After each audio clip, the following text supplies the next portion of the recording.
बाग खतीब हदिल अजीज हजरत मौलाना मुफ्ती मोहम्मद मूसा साहब कासमी मोहतमिम मदरसा शम्सुल उलूम बनहोरा मगरिबी चंपारण। मैं इस वक्त उनसे गुजारिश कर रहा हूँ कि हजरत वाला कुर्सी खिताबत पर तशरीफ लाएं और अपने खिताब नायाब से हम सामईन को नवाजे। इस शेर के साथ आपका इस्तकबाल के फूल से खुशबू से चाँद की ज़बान से सुनिए, बोलिए सुभान अल्लाह। फूल से खुशबू से चाँद की ज़बान से सुनिए, हर तरफ आपका चर्चा है जहां से सुनिए। और सबको आता नहीं है जिंदगी जीना, जिंदगी कैसे जीना है हजरत की ज़बान से सुनिए, हजरत की ज़बान से सुनिए। जनाब हजरत मुफ्ती मोहम्मद मूसा साहब कासमी माइक।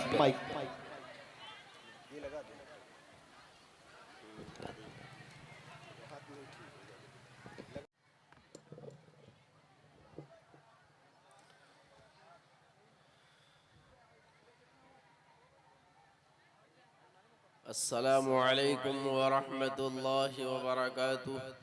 अल्हम्दुलिल्लाहि रब्बिल आलमीन वस्सलातु वस्सलामु अला सय्यिदिल अंबिया'i वल मुरसलीन मुहम्मदिन व आलिहि व अस्हाबिहि अजमईन, अम्मा बाद।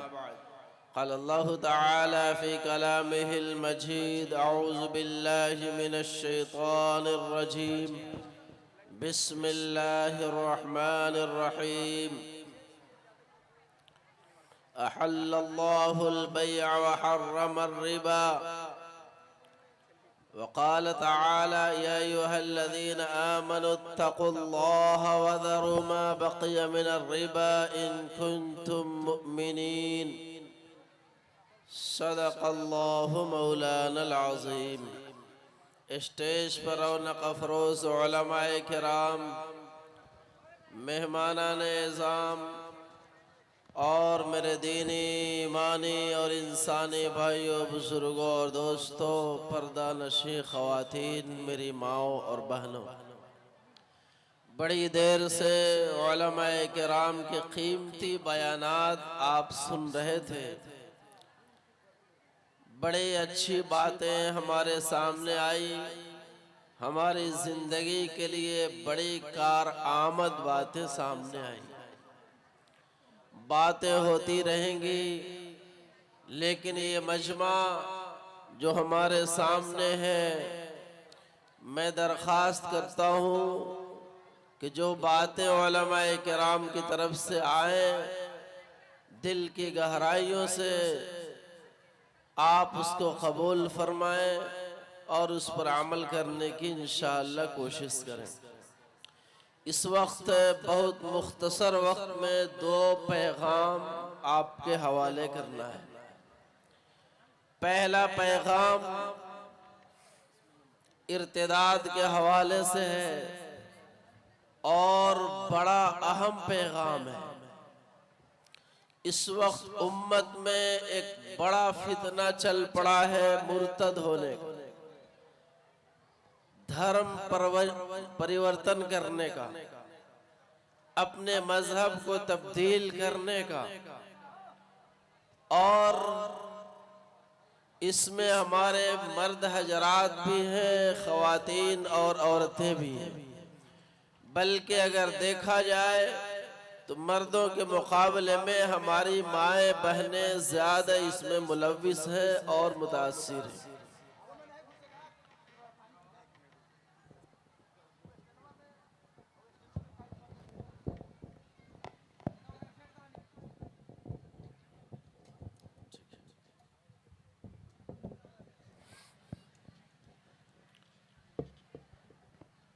हम सबों के इल्म में ये बात आनी चाहिए कि हम सबका पैदा करने वाला खालिक और मालिक अल्लाह रब्बुल इज्जत ने इरशाद फरमाया, वमन यब्तगि गैरल इस्लाम दीनन फलन युक़बल मिन। इस्लाम दुनिया का अल्लाह रब्बुल इज्जत के नजदीक वाहिद, पसंदीदा और महबूब दीन है। अगर इसको छोड़कर कोई दूसरा धर्म और मजहब इख्तियार करता है तो फिर उसे हरगिज हरगिज कबूल नहीं किया जाएगा और दुनिया में भी नुकसान उठाने वाला है, आखिरत में भी नुकसान उठाने वाला है। हमारी बहनें इस वक्त जो है सर्वे के मुताबिक 10 लाख से ज्यादा इर्तिदाद के शिकार हो गए।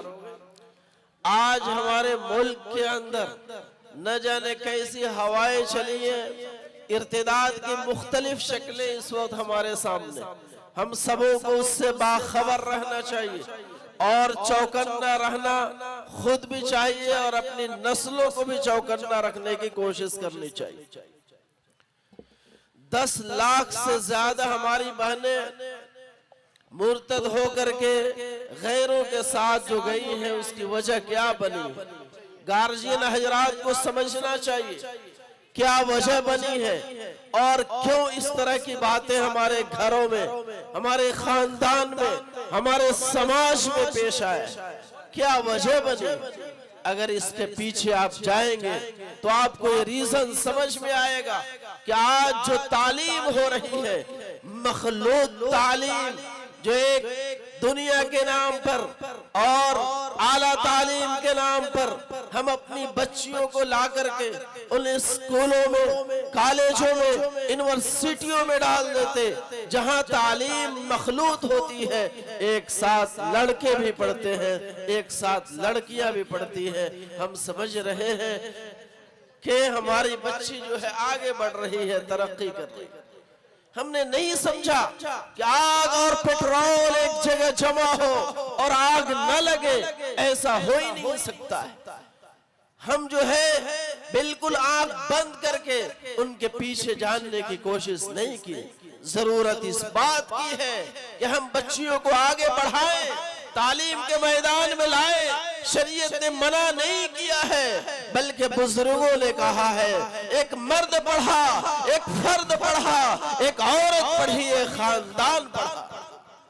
मर्द पढ़ता है, उसका दायरा तालीम उसकी जात तक है, लेकिन एक औरत तालीम याफ्ता होती है, बाकिरदार होती है, बातहजीब होती है, तो उसका ताल्लुक कई लोगों के साथ होता है।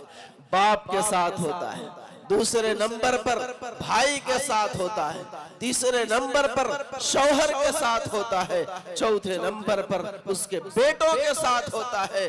इसलिए एक औरत बातालीम होती है, बातहजीब होती है, तालीम याफ्ता होती है, तहजीब याफ्ता होती है, तो ये सारा कुंबा और सारा घराना मुहज्जब बन जाता है। उसकी गोद में पलने वाला बच्चा वक्त का मुजाहिद बनता है, समाज में नाम रोशन करने वाला बनता है। पढ़ना तो चाहिए, पढ़ाना चाहिए, लेकिन साफ सुथरा माहौल में, और उनकी निजी जिंदगी पर भी हमारी तवज्जो होनी चाहिए कि उनकी जिंदगी कैसे गुजर रही है, किस तरह उनकी जिंदगी के हालात है, उनकी निजी जिंदगी पर भी गौर करनी चाहिए। दूसरी वजह और दूसरा बड़ा रीजन हमारे समाज में औरतों के इर्तिदाद की ये है कि हमने शादियों को महंगा कर दिया है।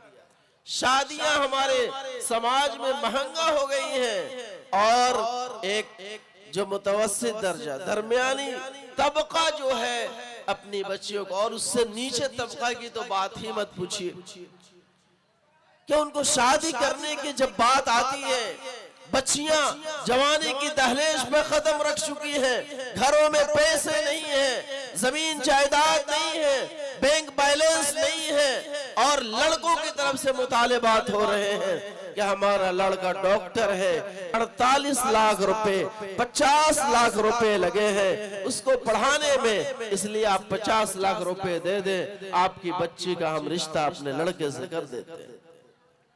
हमारा लड़का इंजीनियर है, उसको पढ़ाने में 20 लाख रुपए लगे हैं, आप 20 लाख रुपए अदा कर दें, हम जो है आपकी बच्ची की उठा लेंगे।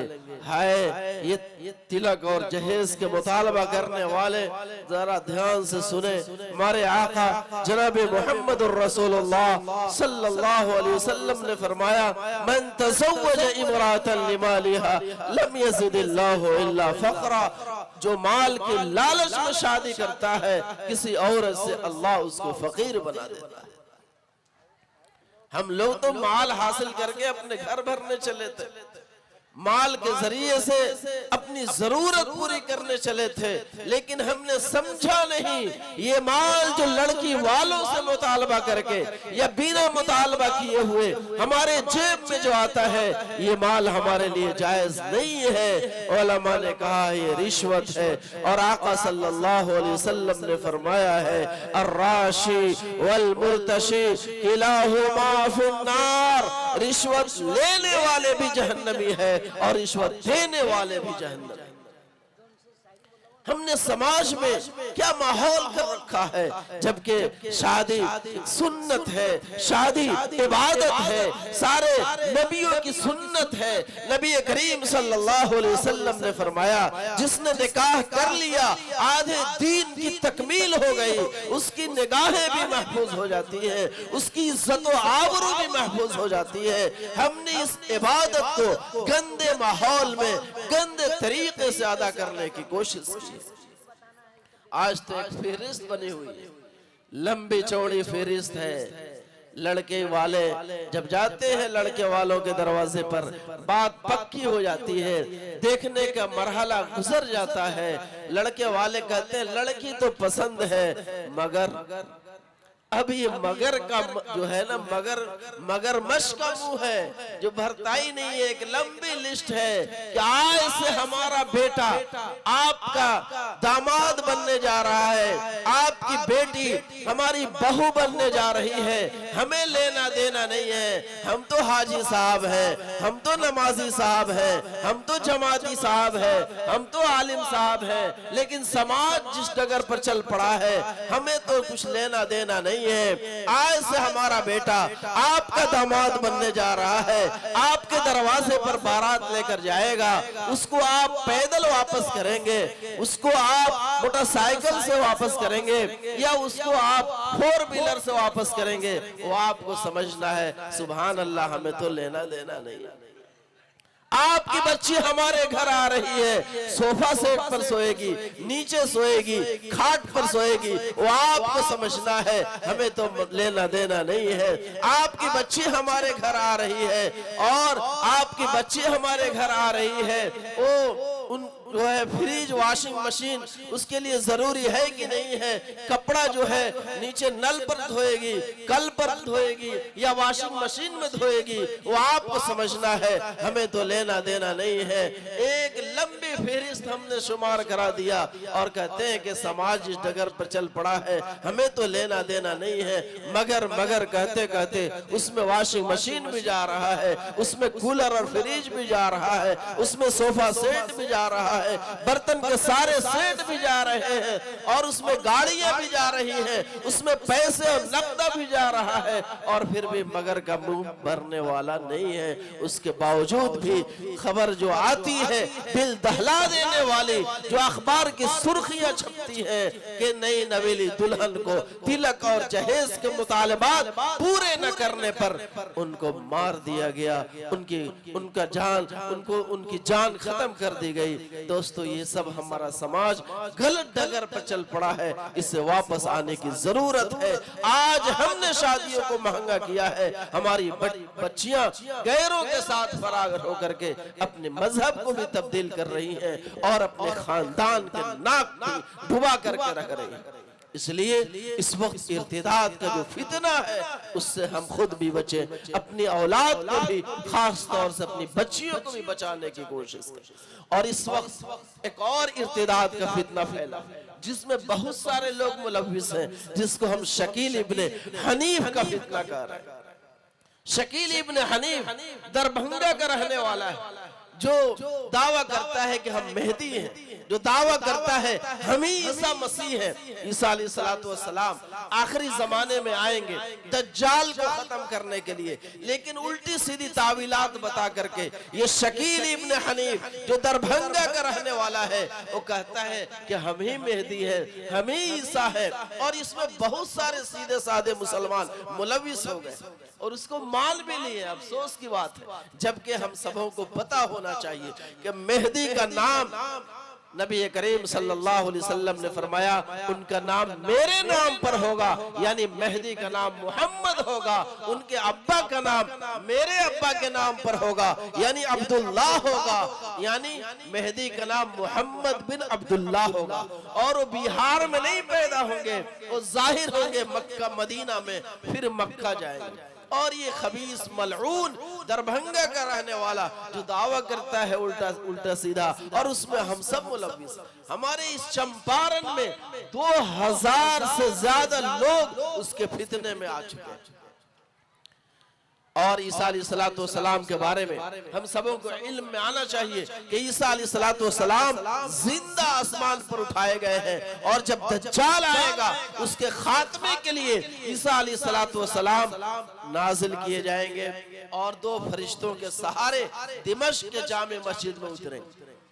वो पैदा नहीं होंगे माँ के पेट से, और हज़रत ईसा अलैहिस्सलातु वस्सलाम के बाप नहीं थे। बिन बाप के अल्लाह तबारक व तआला ने मरियम अलैहिस्सलातु वस्सलाम के बतन से उनको पैदा किया। और इस शकील के बाप तो हनीफ है, ये दावा करता है कि मैं ही ईसा मसीह हूं। अब बताइए, इतना बड़ा दज्जाल और इतना बड़ा मकरो फरेब, लेकिन हम सीधे साधे मुसलमान समझ लेते हैं। और आज जो हालिया दिनों में एक और फितना बरपा हुआ है, जिसको अब्दुल रशीद ख्वारिजी कहा जाता है, जो दिल्ली में एक अपने इलाके का अमीर जमात था, लेकिन उसने ख्वाब उल्टा सीधा बयान किया है। अभी हाल ही दिनों में, अभी पिछले जुमा की बात है, उसने भी कहा है कि नबी करीम सल्लल्लाहु अलैहि वसल्लम मेरे ख्वाब में आए हैं, और उन्होंने कहा कि जो अब्दुल रशीद को ना माने, अब्दुल रशीद को खलीफा ना माने, अब्दुल रशीद को बादशाह ना माने, वो काफिर है। जबकि ख्वाब दलील ही नहीं, ख्वाब दलील और हुज्जत नहीं है। कोई ख्वाब में आकर कहे कि हमको जिब्राइल ने कहा कि नमाज माफ है, तो नमाज माफ हो जाएगी? नमाज माफ नहीं होगी। अगर कोई ख्वाब में आकर कहे कि आपसे रोजा माफ हो गया, तो ख्वाब दलील और हुज्जत नहीं है, लेकिन वो झूठों का लोगों को फंसा कर रखा है। इस तरह फितने बर्पा हो रहे हैं। जरूरत इस बात की है, ईमान बड़ी कीमती दौलत अल्लाह ने इनायत फरमाई है। इस्लाम का जो मजहब अल्लाह ने हमें इनायत फरमाया है, बड़ा कीमती है। और आप जानते हैं कितना कीमती है कि नबी करीम सल्लल्लाहु अलैहि वसल्लम ने फरमाया, ला तक़ूमु स्साअतु हत्ता युक़ाल फिल अर्द अल्लाह अल्लाह। ये 7 तबक जमीन और 7 तबक आसमान एक अल्लाह वाले की और एक ईमान वाले की बदौलत अल्लाह तबारक व तआला ये सारा निजाम चलाता है। इतनी कीमती है दोस्तों। हम नबी करीम सल्लल्लाहु अलैहि वसल्लम ने फरमाया, इस धरती पर एक भी अल्लाह अल्लाह कहने वाला नहीं बाकी रहेगा। अल्लाह सारे आसमान सारे जमीन को खत्म कर देगा और क़यामत बर्पा हो जाएगी।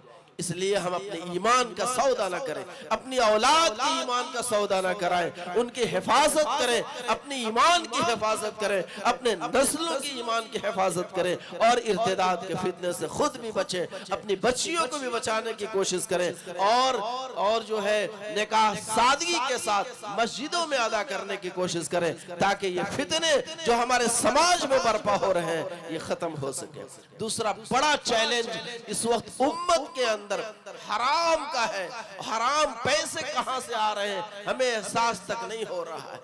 इस वक्त जो है समूह का और किस्ता वाला निजाम पूरा एकदम हमारे समाज को जकड़ लिया है। ये किस्ता वाला जो निजाम है, समूह का निजाम है, हम सबों को जानना चाहिए। बहुत सारे लोगों को अच्छा नहीं लगेगा कि पैसे आ रहे हैं, इसमें हमारी जरूरत पूरी हो रही है। मैं कहता हूं कि आज से 20 साल पहले, आज से 15 साल पहले ये समूह का निजाम नहीं था, ये किस्ता वाला निजाम नहीं था, तो क्या हमारी जरूरत पूरी नहीं हो रही थी? जरूरत पूरी हो रही थी। जरूरत पूरी करने वाली जात अल्लाह की है। अल्लाह चाहेगा हमारी जरूरत पूरी होगी, अल्लाह नहीं चाहेगा हमारी जरूरत पूरी नहीं हो सकती है। हमें समझना पड़ेगा कि किस्ता वाला निजाम और ये समूह वाला निजाम मर्दों को इसमें मुलविस नहीं किया गया है, औरतों को दिया जाता है। आप जानते हैं जब कि मुसलमान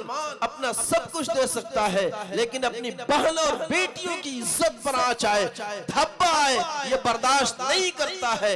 लेकिन पैसों की लालच में हम और आप मुसलमान जो खुददार हैं, हम और आप मुसलमान जो अपनी औरतों की इज्जत और आबरू का सौदा करना नहीं चाहते हैं, फिर भी गैरों के साथ भेज करके मीटिंग अटेंड कराते हैं, गैरों के साथ बैठा करके अपनी बहन और बेटियों को, अपनी घर की इज्जत को नीलाम कर रहे होते हैं। हमारी आंख की शर्म जो है, हया खत्म हो जा रही है। और एक बात सुन ले कि इतना खतरनाक बात है, ये समूह वाला निजाम में बहुत सारे ऐसे वाकयात आए हैं कि औरतें कमाती नहीं है, शौहर के पास पैसे नहीं है, तो फिर उनको इज्जत व आबरू नीलाम करना पड़ा। ये बड़ी खतरनाक बात है, हमें समझना पड़ेगा। शरीयत का हुक्म ये है कि ये हराम है, नाजायज है, ये सूद है। और अल्लाह ने फरमाया अहल्लल्लाहुल बैअ व हर्रमर रिबा, अल्लाह ने तिजारत को हलाल किया है, खरीदो फरोख्त को हलाल किया है, लेकिन ये सूद को हराम फरमाया है। और कितनी खतरनाक बात फरमाई है, जरा गौर करें। या अय्युहल्लज़ीना आमनुत्तकुल्लाह वज़रू मा बक़िया मिनर रिबा इन कुंतुम मुमिनीन, ऐ ईमान वालो अल्लाह से डरो और ये सूदी निजाम को छोड़ दो। फ़इन लम तफ़अलू फ़अज़नू बिहर्बिन मिनल्लाहि व रसूली, और अगर तुम नहीं छोड़ते हो तो अल्लाह और उसके रसूल से जंग के लिए तैयार हो जाओ। कितनी खतरनाक बात।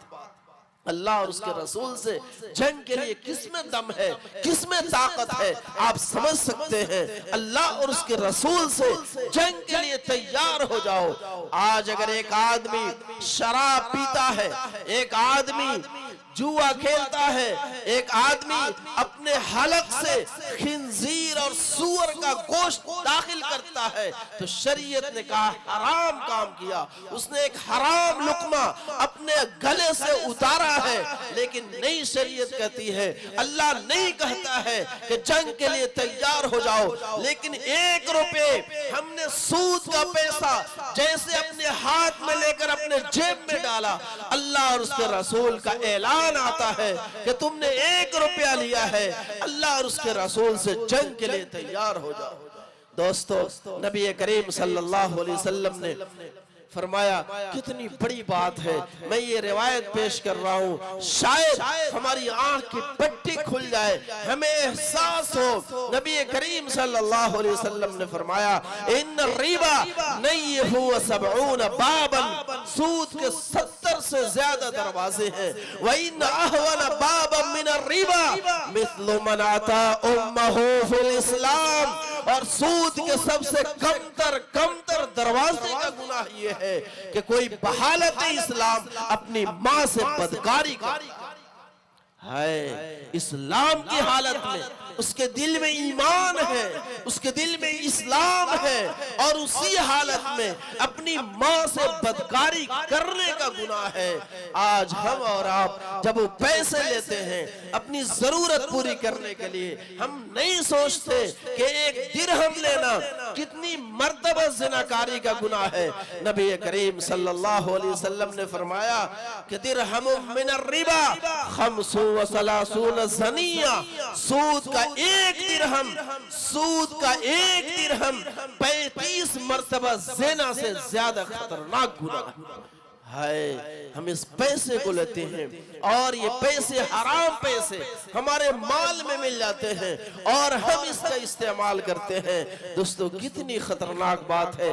आज हमारा पूरा समाज इसमें घिरा हुआ है। शायद कोई अल्लाह वाला घर है, शायद कोई तकवा तहारत वाला घर है, शायद कोई अल्लाह से डरने वाला घर है, तालीम याफ्ता घर है जो इससे बचा हुआ है, वरना इस मनहूस और नाजायज सिस्टम में हमारा घर तबाही के दहाने पर है। और एमआई जो उस पर जो हम सामान मंगाते हैं, पैसे लेते हैं कि ये किस्ता पर हम बांध करके हम सामान ले लेते हैं, बड़ी आसानी होती है। कितने घर उजड़ गए, कितने घर बर्बाद हो गए। और बर्बाद क्यों ना हो दोस्तों, जिस अल्लाह ने हमें पैदा किया है, जिस अल्लाह ने हराम कहा है, वो अल्लाह का ऐलान है, यमहकुल्लाहु रिबा व युरबि सदक़ात। अल्लाह तबारक व तआला सूद और सूद लेने वाले को जड़ से खत्म कर देता है, जड़ से खत्म कर देता है। तबाही के दहाने पर आ जाते हैं ये लोग। इसलिए दोस्तों एक बड़ा चैलेंज इस वक्त उम्मत के सामने ये है कि हम सूदी निजाम में और खास तौर से किस्ता और समूह वाले निजाम में हम सब फंसे हुए हैं। इससे निकलने की कोशिश करें। आप लात मारे, जिस वक्त आप लात मार कर उससे मुंह मोड़ करके जाएंगे, अल्लाह की मदद आपके साथ आएगी। हलाल पैसे इस्तेमाल करें, हराम से बचे। हराम एक लुक्मा हमारे गले में ना जाए, इसकी फिक्र करें। इसलिए कि एक लुक्मा भी हराम हमारे जिस्म में जाता है। नबी करीम सल्लल्लाहु अलैहि वसल्लम ने फरमाया, मन गुज़िया बिल हराम ला यदखुलुल जन्नह। जिस जिस्म में हराम माल चला गया, जिस जिस्म की परवरिश हराम माल से हुई है, वो जन्नत में नहीं जा सकता। अब्दुल्लाह इब्न उमर रज़ियल्लाहु तआला अन्हु का बयान है, फरमाया किसी ने 10 दिरहम में एक कपड़ा खरीदा। 10 दिरहम में, अपने समझने के लिए समझे 10 रुपए में एक कपड़ा खरीदा। 9 रुपए हलाल पैसा लगाया, सिर्फ 1 रुपया 1 दिरहम उसमें हराम लगा दिया। नबी करीम सल्लल्लाहु अलैहि वसल्लम ने फरमाया, जब तक वो कपड़ा उसके जिस्म पर रहता है, कोई इबादत काबिल कबूल नहीं है। हम कहते हैं हमारी दुआएं कबूल नहीं हो रही, हम कहते हैं कि हम परेशान हाल हैं। वली साहब दुआ कीजिए, घर में 5 आदमी काम करने वाले हैं और खाने वाले कम हैं, फिर भी कर्जा पर कर्जा चढ़ा हुआ है, परेशानियां ही परेशानियां हैं, बीमारियां हैं। आपने गौर नहीं किया कि हराम माल जहां जाता है अपना असर दिखलाता है, नस्लें बर्बाद हो जाती है, नस्लें आबाद नहीं होती। हम चाहेंगे कुछ और, हमारी औलाद कुछ और करेगी। ये कुरान पाक का ऐलान है, या अय्युहर रसूल कुलू मिनत तय्यिबात वअमलू सालिहा। रसूलों को हुक्म है और इनके वास्ते से क़यामत तक आने वाले उम्मत मुस्लिमा को हुक्म है। फरमाया गया, ऐ रसूलों तुम खुद अल्लाह के दी हुई पाकीज़ा नेमत इस्तेमाल करो और नेक अमल करो। जानते हैं जब पाकीज़ा और हलाल ग़िज़ा हमारे जिस्म में आएगी तो अमल करने का मन करेगा और अमल की तरफ हमारी रग़बत जाएगी, चाहत होगी। लेकिन हम लोग जो है हराम जो है इतना हमारे समाज के अंदर हराम इतना फैला हुआ है कि अगर हम गिनवाने लगे तो एक बड़ा वक्त दरकार है। एक और मिसाल देता हूँ, आज हमारे समाज के अंदर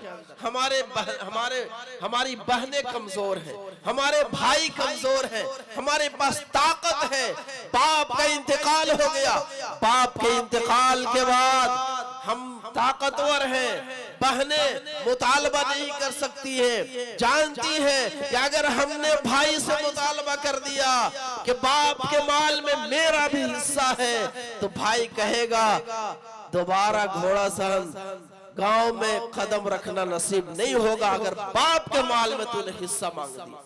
अब बेचारी दुबक दुबक रो रही है, कह नहीं सकती है, सिसक रही है, रो रही है कि अगर हमने बाप के माल में अपना हिस्सा मांगा तो फिर भाई हमारे मैं के जाना तो भर कर देगा।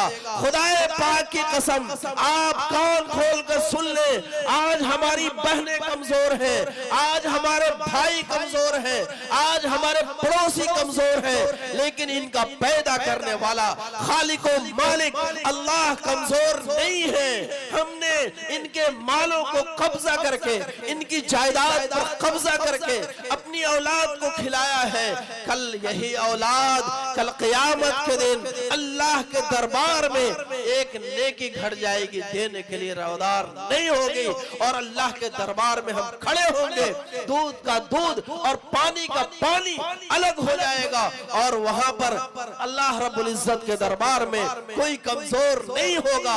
अल्लाह तबारक व तआला वहां हमने जिसका जिसका हक मारा है वहां हक दिलवाया जाएगा, वहां हक दिलवाया जाएगा, और वहां पर हम बेबस और मजबूर होंगे। वहां पर जमीन जायदाद नहीं होंगे, रुपए पैसे नहीं होंगे, हमारी नेकियां होंगी, नेकियां काट करके उनको दिया जाएगा। नबी करीम सल्लल्लाहु अलैहि वसल्लम ने फरमाया, मन अखज़ शिबरम मिनल अर्ज़, मन अखज़ शिबरम मिनल अर्ज़ तवक़हु अल्लाहु यौमल क़ियामति सबअ अर्ज़ीन। जिसने एक बित्ता जमीन किसी का जुल्मन दबा लिया, एक बित्ता एक बालिश जमीन किसी ने जुल्मन दबा लिया, सातों तबक जमीन को तौक बनाकर गले में डाल दिया जाएगा। आज हमारा घर बनता है, हम देखते हैं कि हम अगर अपनी जमीन में हम अगर नेव डालते हैं तो हमारी जो है दीवार टेढ़ी हो जाएगी। ये बगल में जो पड़ोसी है कमजोर है, इसके पास ताकत नहीं है, औलाद नहीं है, ये कमजोर है, समाज में कोई बोलने वाला नहीं है, हम क्या करते हैं, फावड़ा लेते हैं और उसकी जमीन में एक बित्ता डाल करके एक हाथ ले करके उसकी जमीन दबा लेते हैं, अपनी दीवार सीधी कर लेते हैं। हमने समझा नहीं कि वो एक बित्ता जमीन, एक हाथ जमीन जो हमने जुल्मन ले लिया है, गसब कर लिया है, दबा लिया है, आज तो कमजोर है, कल अल्लाह के दरबार में कमजोर नहीं होगा। इसलिए दोस्तों हराम माल से बचें, हराम माल से बचें, और दूसरे का हक ना खाएं, और दूसरे का हक न मारने वाले ना बने।